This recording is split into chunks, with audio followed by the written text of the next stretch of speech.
Hello. This is Ignacy from Portal Games. And Corey Thompson from Above Board TV, Play to Z, Dies, lots of things. And Stephen Bonacore, the Podfather of Gaming. You are listening to Board Games Insider, episode 387, and we're recording this on September 16th, 2025. Board Games Insider, powered by Board Game Geek. My voice is so raspy. I am so exhausted.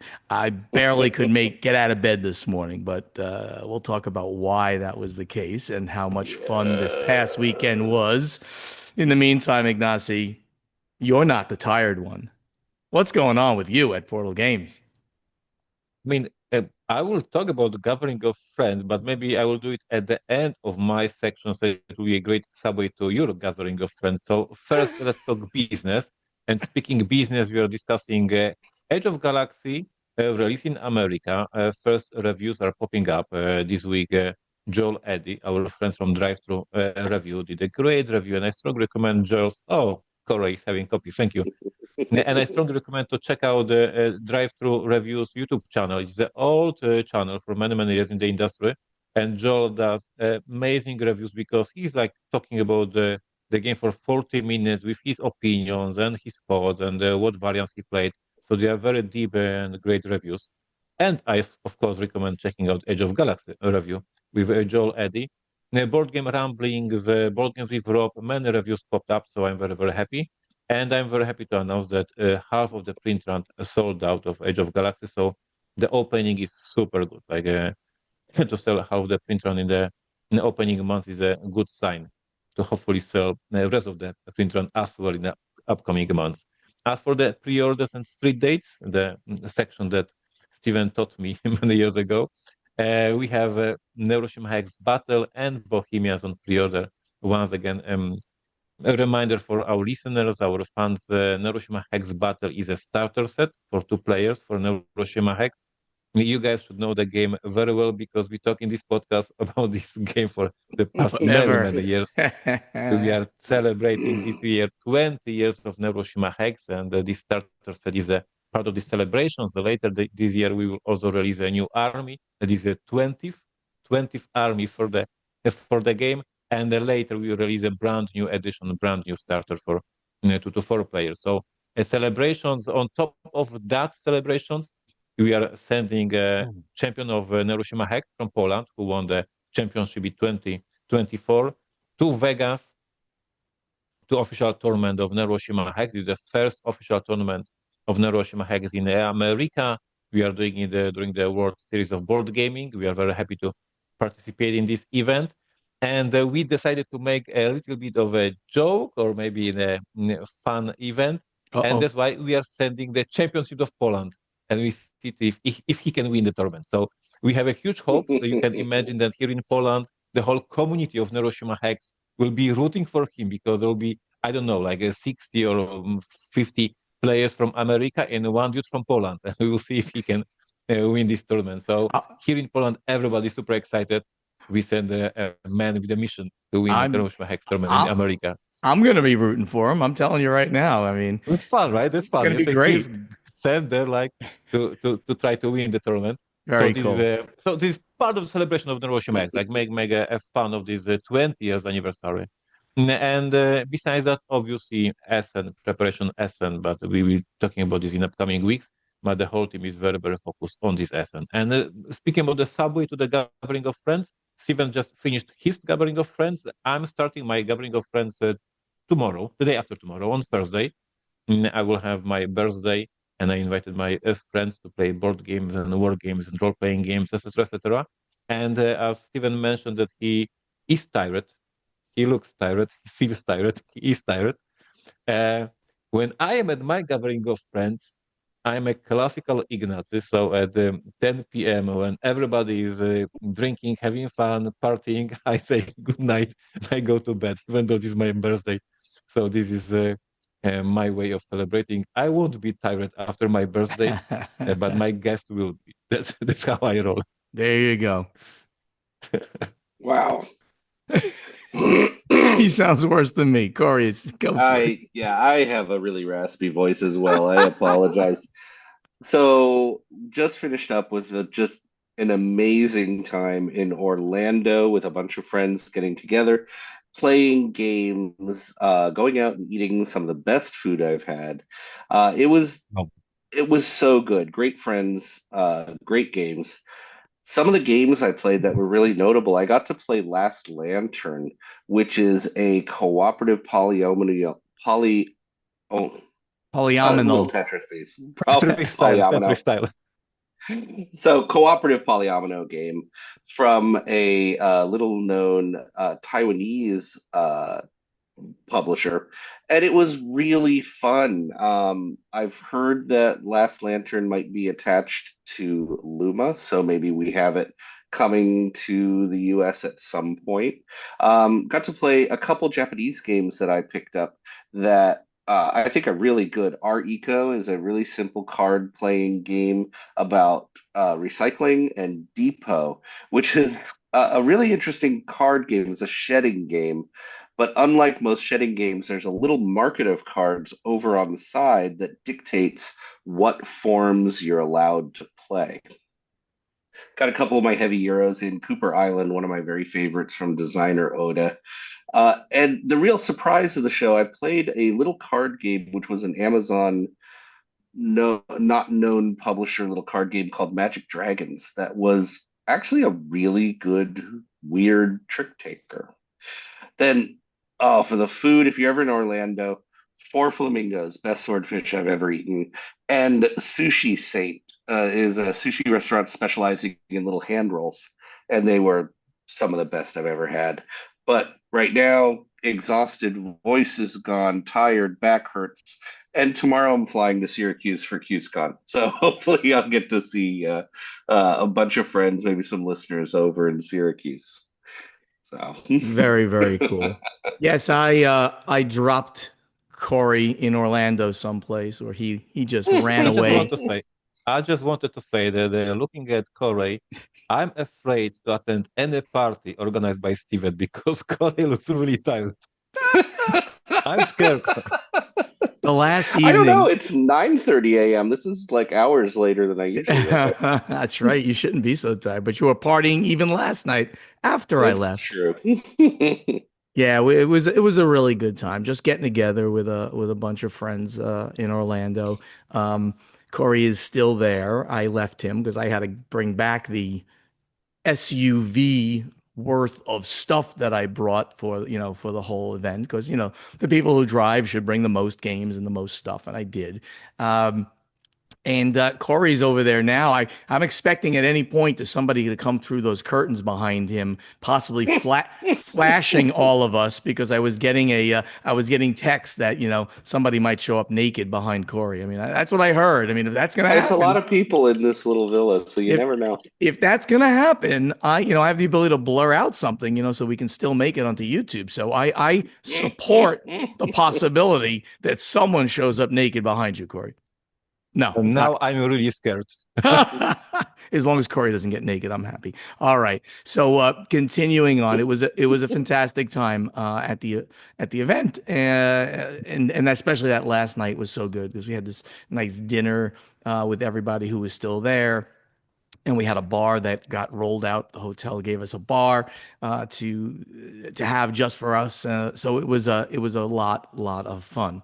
Ignacy was invited, but travel. He doesn't travel. So I leave in 2 days for the World Series of Board Gaming. I got to go look up your friend. Why don't you give him a shout out? What's his name? The world champion or the current Polish Cordian. champion? Cordian. Yes. His name is Cordian. He's awesome guy. Like he's not like me, grim and Slavic. He's fun. He's smiling. He's positive person. He will hang out with all you guys and play games, and he will be promoting Hiroshima He's Heights as well. So look for someone that is not looking Slavic. This is him. He's awesome. he's Polish like you, just nice. Okay, I got it. I Yeah, got it. yeah. So I go out there for the World Series, which is always a fun time. A little by the time you hear this, the event's going to be over or the last day or something like that. So you can't go now, but hopefully you consider going next year. After that, I'm only home a few days, and I go back to the West Coast. I go to Los Angeles for BGG at sea, going to Western Mexico, Cabo San Lucas. Puerto Vallarta, those kind of things. They keep calling it the Love Boat trip because if you remember the series The Love Boat from like the 80s, that's the kind of route that the ship was always taking. Oh man. And then after that, I see you guys about 2 weeks after that. I see you guys in Essen. That's going to be fun. We do need to schedule our recording while we're there, and maybe. I don't know if you want to do a meetup with people. We can try to do that. We have to see because this time is precious when we're at some of these conventions. And then very We quickly have a after, great we have a great spot with Corey at parking lot, so like we have a place already. Yeah, on the back hitch of one of the food trucks. oh, that is funny. And then after that, it's BGG Con, and I'll be home for Christmas I'll be in New Jersey for Christmas. Quick shout out again for the Dogs of War Gamefound campaign from Play to Z. By the time you hear this, it would have just started less than 24 hours before that. We have over 4,000 people that have already signed up to be notified. So this is going to be a big one. This is the second game in the Shut Up and Sit Down Presents line. They love this game. Dogs of War. That's why they put it in their line with us. So check it out on Gamefound. Dogs of War, Play to Z. You'll be able to find it. And now, in the meantime, the event deck. Wow, my voice is bad. This is going to be a struggle. But this, I just wanted to ask if, because we are covering Diamond in every single week, can we have them as a sponsor of the show? Like, should they pay us something? I don't know how it's Yeah, I working. think they've got a lot of extra money to throw around. I Yeah. think that would be a great idea. I don't think they want to talk to us very much. Okay. Uh, that's great, though. So here's a very interesting article, and this is that Diamond themselves right now. So this is the what you would call the estate, right? Diamond Comics bankruptcy, the distribution portion being purchased by Sparkle Pop, the game distribution portion being purchased by Universal. Universal. So now Diamond Comics, the bankrupt company, has taken steps to seize and sell the consignment inventory that we keep talking about that Sparkle Pop has been, quote, holding hostage and selling and not paying back others. But we don't know It's like, exactly. sorry, we need this section like previously in the series, and like Yeah, it's catching up. like previously on Board Games Insider. Yeah. So this lawsuit is very interesting. Thank you, sir. It's called an what was that? Oh, did somebody just bring his? I was not looking at the screen. Sorry. Yeah, So, Daryl brought me a new drink. so if everybody wants to come here, That's his job. famous designer Daryl Andrews just showed up giving Corey some water. Thank you. Daryl, give me more coffee.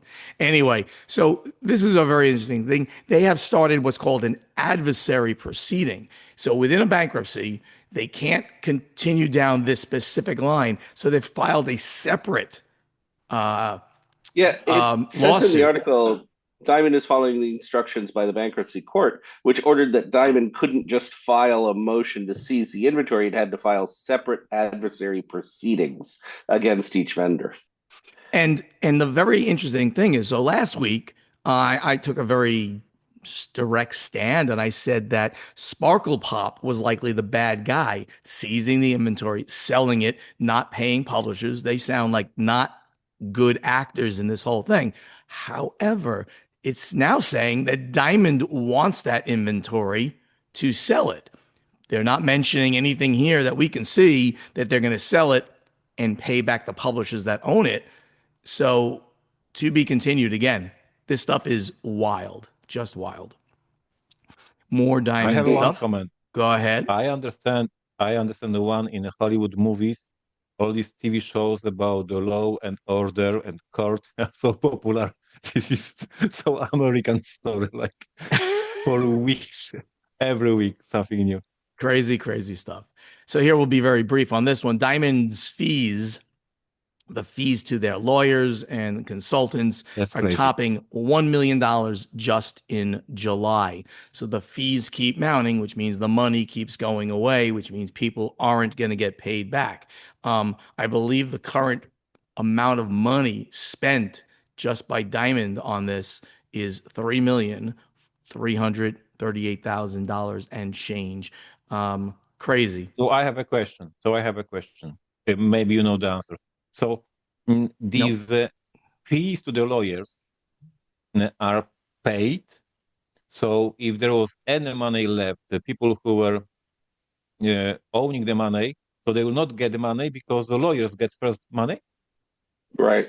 Yes, That's amazingly, awesome. The lawyers get amazingly. That's awesome. first money, and then there's a whole That, hierarchy. And most of these lawsuits are people fighting about who's second after the yeah, lawyers. exactly. So, and let me make a correction just now. I said it was $3.3 million. That alone goes to Raymond James, the investment bank, who's doing the breakup portion. The total fees now, just on the Diamond side, are approximately 13.75 million, with 1 million specifically coming from July. It's insane. Let's move on. One more thing. I'm in the Okay. wrong job. Yeah. One more thing on Diamond. The court is ordering Sparkle Pop to stop selling the consignment inventory and hand over the proceeds. So this is the last of the articles that came out. This is less than 2 days ago. This article came out. The judge in the Diamond bankruptcy case has ordered Sparkle Pop to stop selling goods held on consignment, provide a complete accounting of what has been sold, and turn over the funds from those sales to the court to be held in escrow until the dispute is resolved. So this is very good news for those Yeah. who own that. They own it. They do own it, the consignment inventory, such as Green Ronin, who I interviewed. So this is a very good news for this. But how this plays then into the fact that Diamond is starting those adversarial proceedings is a little bit unknown. Wild stuff happening. And you need to be a lawyer to analyze it all. All right, let's talk about other news in the industry. And this is from the big guy, Hasbro. Yeah. Did Ignacy put this one in, or Corey? I think Ignacy found this one. Ignacy, talk us about what's going on with Hasbro. I just found the news, but I think that you guys have to report because it says from which city to which city, which part of the business, because it's not whole Hasbro. Wizard is staying where they were, but the main Hasbro is moving. I just know this seventh floor building. It looks awesome.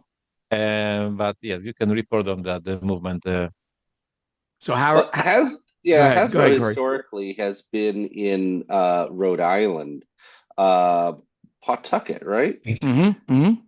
They've been there for a very long time. It's a historical reasons, but they've just moved from the relatively small town in Rhode Island to Boston. So they are now at 400 Summer Street in Boston's support district. This is a press release direct from Hasbro. So it's showing growth, modernization, things like that. And it's a little bit odd right now because Hasbro is in this strange situation where they're making a lot of money off of Magic and D&D and losing a lot of money off the toy biz. But it's reorganization going on. Reorganization needs pretty. It needs new views. So Hasbro now located in Boston. And this is information, the new space will be home to at least 700 full-time employees expected to transition from Rhode Island to Boston. So they're like telling everyone, hey guys, move to the this Yeah. And it's not that far a move. It's a couple hours. Yeah, solidly, Come solidly. on. You can't live. Well, you can't live in your former house and then Yeah, that's what I'm commute to saying. Boston. So this is changed Yes. to 700 people if life changed. Yes, it absolutely is. Well, that I mean, look, that's normal in business when you change a headquarters. They just say, "We're moving. You may come, you may not go." But what Corey's point was is that it is kind of odd at this moment to go from a small area, which I would think is cheaper, at least it's historically Yeah. their place, and it should have been a cheaper place to be, to a big city. Boston is a major city in the U.S. The real estate there has got to be much more expensive than Pawtucket, Rhode Island. So it is an interesting time for this to happen, but we'll see.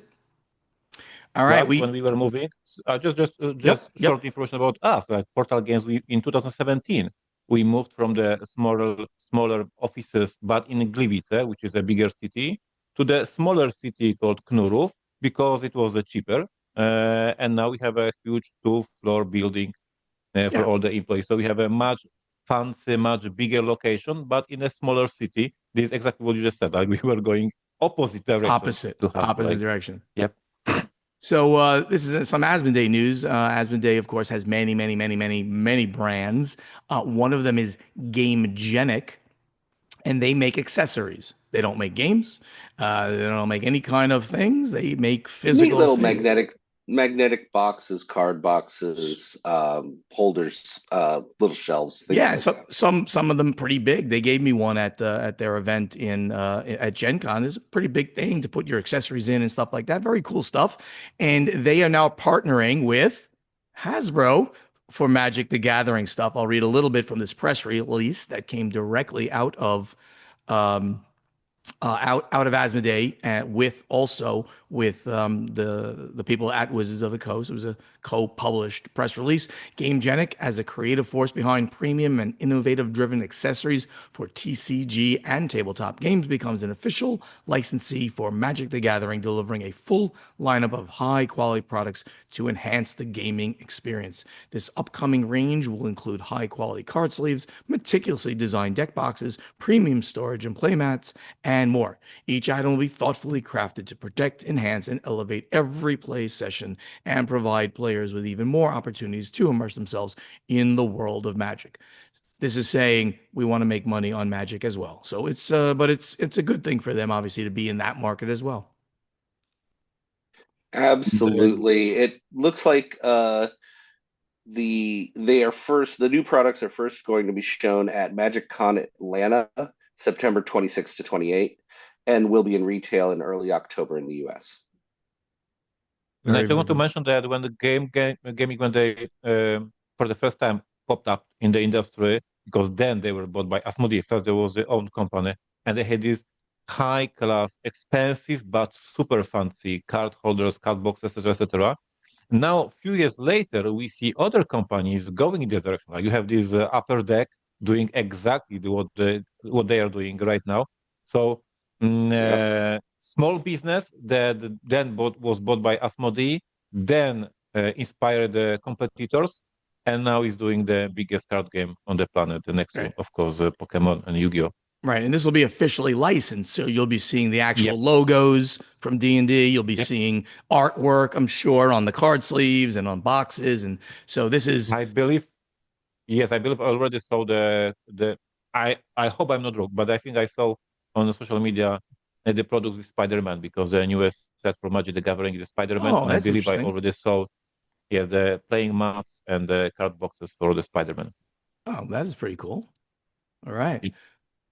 So the next one is again a little more CMoN, which I can't get enough of talking about them in their troubles. We even talked a little bit before the show, before we recorded, because I had to say some things off the record. But CMoN is now, according to our buddies over at Board Game Wire, continuing the battle against heavy losses by selling recently acquired IPs, Hel and Anastyr, to Anastyr. Yeah. Anastyr to Don't Panic Games. Corey, what do you got on this one? Is this yours? These were both relatively successful Kickstarters, and they've been going on for a very long time. So certainly the backers of these are getting a little nervous about where their game is. So originally these games were going to be produced by Mythic. Mythic ran into financial issues, sold the properties to CMoN. CMoN raised some more money for these projects, and they've been delayed and delayed and delayed. So now CMoN has sold Hel and Anastyr to Don't Panic Games. Don't Panic Games, I don't know them well.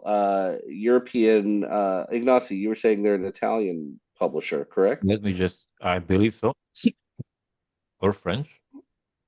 I Yeah, think don't. they might be No. French. Um, but they've been around since 2013, founded by Cedric Letardi, French localizer of Yep, games including Final Girl, Champions of Midgard, and there we go. Fantasy Realm. And they have their own titles, which there's a chess-like abstract game above. So this is a cool mini admitting they're not able to complete these games, which were someone else's start, so now they're passing it on. So a third person is going to be dealing with them in some way. CMoN had only picked up Hel and Anastyr in January from Mythic Games. Um, so it's really hard to tell. The crowdfunding on these two was over 3 million on these together. So hopefully, Don't Panic can run the ball with the ball, and there's enough of it done that they can get this all finished. But it's really hard to say what the future is for these titles. Yeah, exactly. And to drive home, it came only 18 or so months after CMoN purchased these IPs. They're selling them out because they're like, well, we got to focus on other things. We can't really focus on this right now. Interesting stuff. All right, the last one is Ignacy's favorite topic. It's GAMA, who, for the record, continues to actually do some really interesting, cool things. They have done so much better under this current board of directors than they have in the past. So kudos to GAMA. And in this case, the article is about GAMA hiring their first COO. So everyone understands the structure of GAMA. There is a board of directors. Nicole Brady is the president. Monica Razzo is the vice president of the board. They don't use chairman and vice chair. They use president of the board. And then they have the operations people with John Stacy is the executive director of GAMA. So he runs operations. However, John is going to take on a slightly different role while they also have a new COO. So this is Melinda Yeah, Prickett Prickett. Prickett, sorry, has been hired as GAMA's COO. And Corey, you seem like you want to talk about it. You Yeah, did put it in here, so go for it. she's new to the games industry. She has a long history in working specifically as COO for nonprofits. She worked Okay. with the Girl Scouts for 5 years, and then she was vice president of statewide development disability services in Elevate DD. So now she's going to manage day-to-day operations for Gamma. And then I assume then because John is still executive director, John Stacy, so I assume Yeah, he will just drive the vision that the board gives him so that he's not in the weeds of operations, right. which is great, which is great. A little bit Sorry, a little bit more info on it. Gamma also restructured its Yep. current employees into three teams. This is all from the ICV2 article. Thank you. These three teams are member services, events, and communications. Julie Yeager is going to be in charge of member services. Gregoire Bosbelard will head up events, and the communications director is Eric J. Francis. Right. And they were all already with the company. They've just restructured into three, let's call them divisions Exactly. or teams because they're not huge, not a huge company, Gamma. So three teams, and that's how it'll be structured. Again, some great moves. And before we move on, I want to point out that this week, again, it'll be after, I just found out it'll be after people hear this. But it'll be recorded. Gamma is going to have a Zoom meeting, an online meeting for all the membership that wants to come, and they're rolling out a 10-year plan. Now, 10 years is a long time to plan, Nice. but if they are thinking like that, that again is a very good sign. So, Ignacy, they're doing pretty good. I want you to let you know. Yes, I just want to say that for the past few months, we stopped discussing that Gamma has election. We discussed Gamma is doing some stuff. That's This right. is what I always wanted to have it. So I'm very, very happy. Yes. Excellent, excellent. I'm not sure I'm allowed to say anything, but you know what? I can say it now because no one will hear it until after the meeting. But they're going to absolutely become global. They're going to actually put people in the three regions of the world so that in real time, somebody can address something in Asia from an Asian publisher. Somebody can address something in Europe from a European publisher. And of course, America is where the main portion of GAMA is. So kudos to GAMA. Great work, the board and everybody involved. And now, strategy and tactics. Guys, my voice is killing me. but I but I but I move forward here. Anything for the fans. So we have Greg Senko, good friend Greg. He's at LepreCon. Oh, I love that, Greg. Corey with Oh Ignacy's no. impressive design resume. Certainly is. And Steven now deep into his game to be named, being published by Asmodee for Gen Con 26. Have you ever been hit by the game design bug and had a desire to turn an idea into reality? Why or why not? Man, I hang out. The short answer is probably no. I hang out with a lot of designers and I do a lot of play testing. There's a lot of design retreats at the house, and I like to get involved. I think inherently I would be a better developer than a designer. Ideas that are bounced off me, I have a lot of experience with different mechanisms in different games. I've played a lot.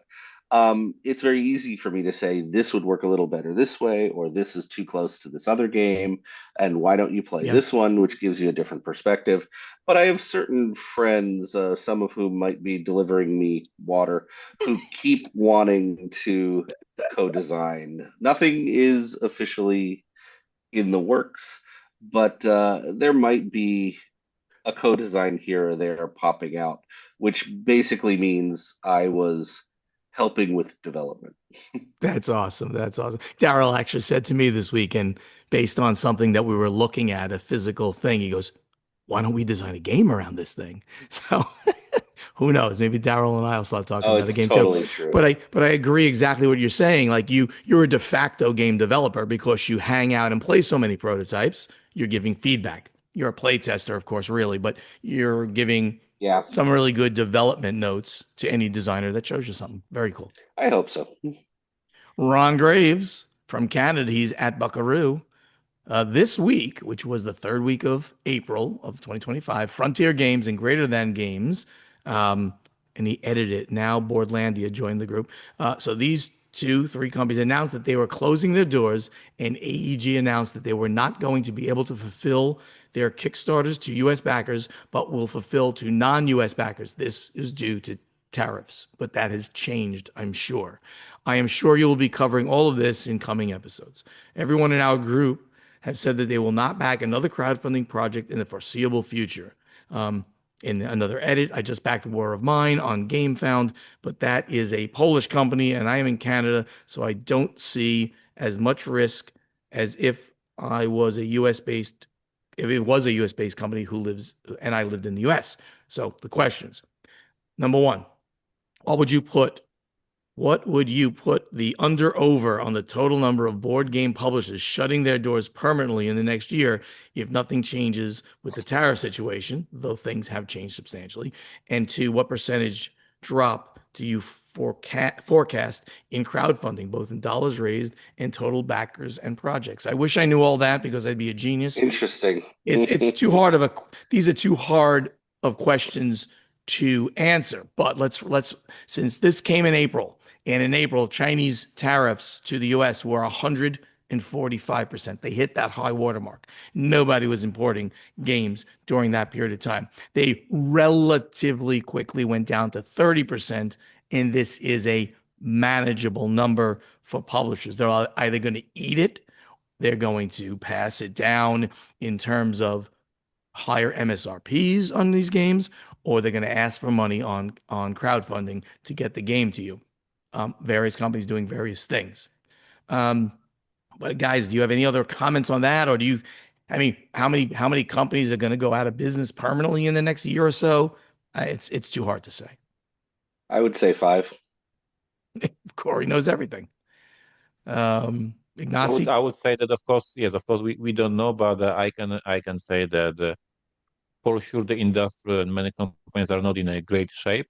And for all of us who survived this crazy spring of 2025, with this tariff situation, for all of us who survived, but we get the hit. Like the simplest example that is happening right now for instance for my company, we are now having two new games released for American market, Norwegian Hex Battle and Bohemians. Both of these titles have a smaller print run than initially planned because when I was pushing the green button on the print, I was scared of the tariffs and I didn't want to risk too much money, and we printed the less than we planned. So even though the tariffs were down after this month, I will have a less revenue this year because I printed the less copies that I planned. So this is the simplest way how I got hurt this year, yes. And so yeah, hopefully Korea is wrong. Hopefully no other company will go out of the business. But I can assure you that all of us are really, really not in the best shape. Sure. Absolutely. Absolutely true. And for percentage drop in crowdfunding, I don't think there's going to be one. I know that's a little controversial, but I think there's going to be a shift from retail to Kickstarter because it's easier to deal with tariff fees on Kickstarter. So I think our industry is trying to grow, and I think crowdfunding is going to remain either flat or a little increased. Yeah, I can see that, right? I mean, it's easier to deal with tariffs if you're getting a higher percentage of the profit, which of course crowdfunding gives that to you. Yep, I agree. And they'll generally treat the tariff like a shipping and put it at the end. Right. Maxwell Bachman Whitney, at Maxwell underscore Ovied Games. This podcast has become my new favorite form of entertainment. I think you need to. I think you need to get out more, Maxwell. Yeah, yeah. But thank you. That's very, very, very nice I of you. laughed, I cried. It was better than Cats. All musicals are better than Cats. Anyway, that's not something everyone will believe, but I don't like Cats. I really appreciate how consistently you three get these up. Two questions for you today. Number one, I have read some differing information regarding who is going to weather the storm. Oh man. Back to more of this. It seems to me that a business that uses the crowdfunding model, direct to consumer sales, would have the advantage in this new market that we all hope goes away. Not only do they keep a larger share of the profit, but they can leave the potential open to ask for help with the tax situation, the tariff situation. Yep. For instance, they could provide the backers the option to use some of their backing toward the import tax. Do you agree with this, or do you think that the big boys uh, with well-connected localization chains and traditional sales streams will fare better? Not that the two are mutually exclusive. I think we just addressed I, this exactly, I right? agree. I just, The other I, side of it is I know a lot of the big boys are shifting from US in their retail. They're lowering US retail and they're sending more out to the other parts of the world. I just want to mention one thing that we also discussed in this podcast in the previous months, but to once again remind, the the biggest problem with the tariff situation was the changes. The tariff was changing every other week or every other month, and with these changes, it is more complex for the Kickstarter campaign or Gamefound campaign because you are charging people upfront for the product, and then this Yeah. tariff can change 5 times. When I'm is putting the game to retail as a portal games, I have this option to put the MSRP, 2 weeks before it hit retail. If I'm forced to, I can adjust the price. So many crowdfunding projects had this difficulty in the spring season once again when they had no freaking clue what will be the actual price at the end. Absolutely. Number two, with the news Yeah. about how well GameFound performed last year, do you think it is now an equal competitor with Kickstarter for board games? More specifically, do you think that games that are not giant, awesome miniature farms with huge price tags will be able to get the same traction on GameFound as Kickstarter? So, um, I'll go, and they're Sure. they're certainly competitors. They're certainly fairly equal footing. In fact, Gamefound is now raising more money than Kickstarter. And absolutely, I mean, it's about eyeballs on the platform. If people are backing in huge numbers on Gamefound, can a smaller game work there? Yeah, I absolutely think that any game now can work on either platform I with Gamefound I having the advantage. I disagree a little bit. Okay. I think that Gamefound has turned into a niche. Gamefound is your source for giant, lots of mini, especially sci-fi, campaign, epic, big box games. And the second part of the question, do you think that games that are not giant miniature farms with huge price tags will be able to get the same traction on Gamefound as Kickstarter? No. I think Kickstarter still has more eyes. I think the more money is a little bit illusionary on GameFound because their projects are much more expensive projects. I think if you have a little game, it gets lost on GameFound. Gamers target GameFound for that niche that they've created. Whereas everybody is looking at Kickstarter and are impulse going in on little non-miniature games. I think they're two markets now. We have two comments. One comment is that after the question was asked, GameFound purchased Indiegogo, so they are still growing. Yeah. So at some point they will, I think, manage to make a draw with Kickstarter and be as big as other. And the other comment is that, guys, we are talking so long. We need to go to the next section of the podcast, the finals, not final scoring. What's the name of this? We like to It's talk. playtesting. Playtesting. All right. Come on. Since Ignacy has to run a company, unlike us, let's get over to playtesting. All right. With that, thank you, Ignacy, for pushing us along. Last week, we asked people, what is your favorite game with 2 players, but it was designed for 4 or more? Corey, you gave us this question. Why don't you see what kind of response did we have? I saw a little bit of a response I respect, but it's a little bit of a cheater response. John Canost said Motainai Deluxe Edition.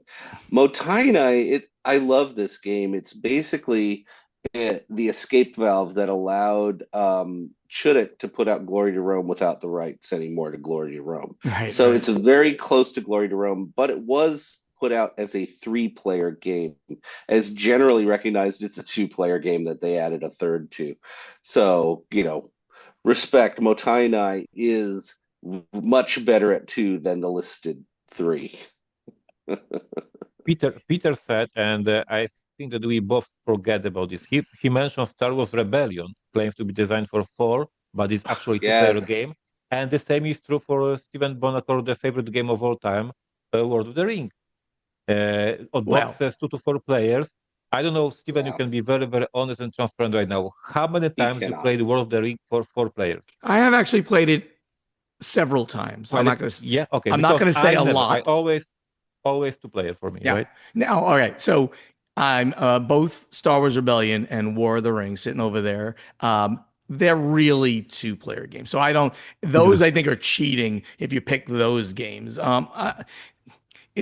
There's one thing where a game is a 2-player game, but they've put in rules to make it a 3 or 4. These are 2-player games that you can play at those levels. I like to pick games where we know we almost always play them with 4 players or more, but you like them at 2 even more. So Evan Halbert, he gave a whole list. He said Fantasy Realms. Yeah, that's interesting. That's always been a multiplayer game for me. Grand Austrian Hotel, Great Western Trail, okay, and Sea Salt and Paper. Not one of my favorites, really. And those are really good picks, I think, because Grand Austria especially has this very long snake draft of turns. So at 4 players, there can be a big downtime. It is really good with 2 players. Yeah, Ignacy, I believe because you weren't here last week. Is there a game that you would think that it's a multiplayer game, but you really just like to play at 2 players? Or we discussed that most of the card games I designed they are 2-player game. Like the box says 2 to 4. You can play 4 players, but I recommend to play at 2. And Joel says a Mage Knight here in this, and this Mage Knight is a great example because it's a 1 to 4 player on the box, I have not played Mage Knight yet. I'm a proud publisher for Polish edition. I know the game is brilliant. I'm just scared of this big rule set. Big But rules. everyone who is, yes, everyone who tells me about the game says, Ignacy, but this is great for solo, even though the box has 1 to 4 players. Very good. Nick Shaw wrote, I assume you mean games that are 2 to 4 plus player count, not literally four only. Oh, Yes. And then he put Castles of Burgundy, no question. And I've seen there's a tremendous number of people who listed Castles of Burgundy. yes, That yes. one and Mage Knight are the ones that keep coming up. He, Nick continues, honorable mention, my second place entry would probably be Seven Wonders with the 2 player rules in the original version. I haven't heard that one too often. Seven Wonders Duel seems to have pushed that completely aside. Sure, sure. Another one, Peter Van der Meren, Castles of Burgundy. 4 players just takes too long. He thinks 2 players is the sweet spot. And our friend Lal Margu, he's another sea salt and paper. So it's funny because I played it 2 players recently. I was like, no, no, no, no. I'm just not a fan. There's a lot of call here to Imperial Settlers from some unknown designer. There you go. Uh, VD Wart. I usually play with two, so almost anything. But two of my favorite games that I think are best with two, even though they're designed for four or more, are Ascension Deck Building or one of its expansions and Imperial Settlers. There we go. All right, let's make haste to get to this week's question to everybody. Corey, it is your question as usual. What is the question? So, this question, what is the largest number of different games you've played at a single convention, game weekend, game event, or game day? So this kind of calls more towards the tracking audience, and I know I I track my plays. I I'm kind of an idiot with that. I added an extra clause there. Uh, do you try to do this, like play lots of different games, or it just happens? It just may happen organically. You end up playing a lot of games versus you expected to play a few games at a convention. So, um, I don't know. I mean, the largest number of different games I've ever played, I really wouldn't know. Um, but I'm going to say it's not a tremendous number. You 40 games, 40 different games would be a credible number for me. I'd say it's Yeah, closer to 12 to 16, I guess. Ignacy, and you? Yes, yes, I check my statistics from various conventions that I'm visiting. At TrzewiczCon, which is my gathering of friends every year, my average is 25 games during the 3 days of playing, so not very. 25 different games. Yes, yes, yes. At Uvri, when I was there in 2022, 22 games, so 25 games, I think. But we have to remember, 10 p.m., Ignacy go to shower and to bed. Like I, so on average convention, I see only half of the convention because that's when the funny. fun begins, I go to bed. That's great. That's great. I think Steven's pretty close with that. Uh, for me, when I was first going to conventions, I really was all about play, play, play, play, play, no downtime at all. So some of the earlier conventions that I went to, especially Dice Tower conventions, which are very amenable to just playing, I Yep. hit I hit 40, 45 That's amazing. uh, at a single weekend convention, which often started on Wednesday. Right, right. All right. Well, right now, Ignacy, he's the man. He's going to create Right. a thread. Look at him go. He's going to create a thread for us on Board Game Geek so that you can answer it. Go over to the guild on Board Game Geek, find the playtesting thread for this question and post it. Post your answer there, and we'll get to it hopefully next week. In the meantime, with the little bit of voice that I have left, I will give to you the final scoring.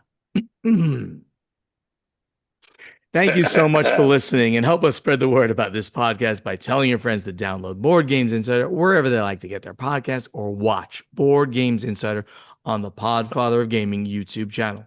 If you want to be part of this podcast, you can go to the guild. Make sure you're a member. Ask us questions for the strategy and tactics segment.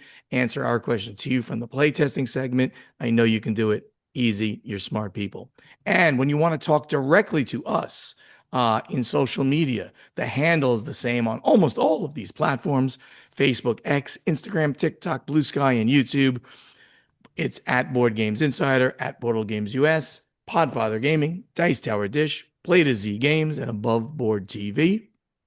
Follow us where you like to and talk directly to us. Special call out to the YouTube channels Portal Games Studio, The Podfather of Gaming, and Above Board TV.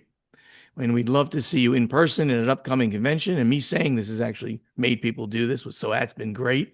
So if you do see us at the World Series of Board Gaming is the next one for me. At QsCon HughesCon, is the next one for Essen. Corey. Essen for all three of us. Please come up and say hello. We do love to talk to you. Board Games Insider is professionally edited by Jake Thompson. Thank you, Jake, for being part of the team. And that great voice, sounding much better than me, that you hear doing the intro, the outro, and the in-between segments is that Ray Greenlee. He can be contacted to do your voiceover work in a much less raspy voice. And it's raygreenleevoiceover.com. Gentlemen, I am strained. I'm gonna go get some, I don't know, cool compresses. I don't know what to even do. I'll get some That lozenges. had that had to be the legendary gathering of friends of Steven. Like you guys, you This is, was a hell of a party, I see. I always say this is my Sunday voice at conventions, right? Every convention I go, by the time Sunday rolls around, it's like this, but it usually starts to clear out one day later. It is It's worse. almost like you talk a lot and very loudly. Thank you. That's very nice of you to say. Is there anything you want to leave our friends and fans with? I think I've said enough. You guys? Portal Games, visit my website, check out what's happening, consider Bohemians, Age of Galaxy, support us. Thank you for that. And go to gamefound.com and check out Dogs of War from Play to Z Games. Everybody, thank you very much. We'll see you next week. Bye bye. Bye bye. See you, everyone.